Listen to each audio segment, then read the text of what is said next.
Hello maizangu, karibu sana kwenye YouTube channel ya Malkia, mahali ambako unajifunza recipe mbalimbali na vitu vingine mbalimbali hasa lifestyle na kadhalika.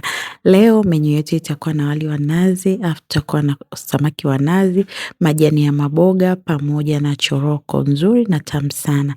Sasa bwana, kabla tujaendelea kupika, nilitaka kuonyesha hizi sufuria nzuri sana kutoka MK Kitchen. So hapa YouTube mara nyingi huwa siweki, lakini bwana, ukiwa umepata kitu kizuri unaweka, kwa sababu najua YouTube every time maizangu atakapokuja hapa ataona na yenyewe atapata vyombo vizuri.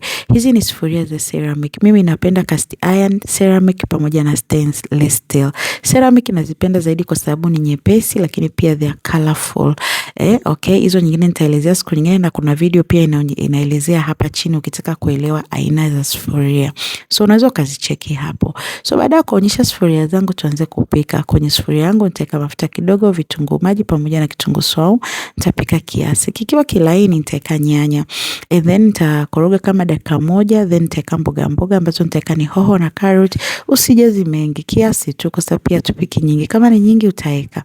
Then nitaweka chumvi na pilipili manga. Tutafunika tuache mpaka nyanya zetu ziive vizuri. Nyanya zikishaiva vizuri kama hivi unavyoona, na siku zote wakisha nyanya imeiva utaona tu harufu yake haipo tena, then utaweka tui la nazi. Ninaweka glasi moja ya tui la nazi, okay? Baada ya hapo tutachanganya kidogo, then tutapunguza mchuzi, tutaweka pembeni, alafu ule wa chini unaobaki tutaweka zile samaki zetu tulizokaanga vizuri, alafu tutamiminia tena kwa pale juu. Sasa ile iliyobaki tulikuwa tumeitoa pembeni. Utakuwa unazigeuza hivyo kama dakika 5 tu hivi, ili hiyo mboga ingie vizuri kabisa kwenye samaki wako. Utafanya hivyo kama kitendo kama cha dakika 5 hivi mpaka 6, and then hapo itakuwa iko tayari.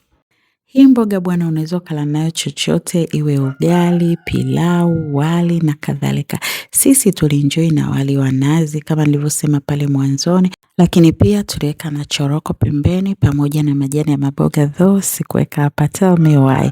Anyways, natumaini umefurahia na utapika, umefurahia kupika pia hii mboga, okay? Familia yako pia enjoy. Na kabla hujaondoka mai wangu, hakikisha tu una subscribe na turn on notification, kwa sababu kila mara ninakuwekea recipe mpya. Usahau kumwambia rafiki yako na ndugu yako na rafiki yako mwingine kwamba Malkia anafundisha pia kwenye YouTube channel. Mpaka wakati mwingine, love you, bye.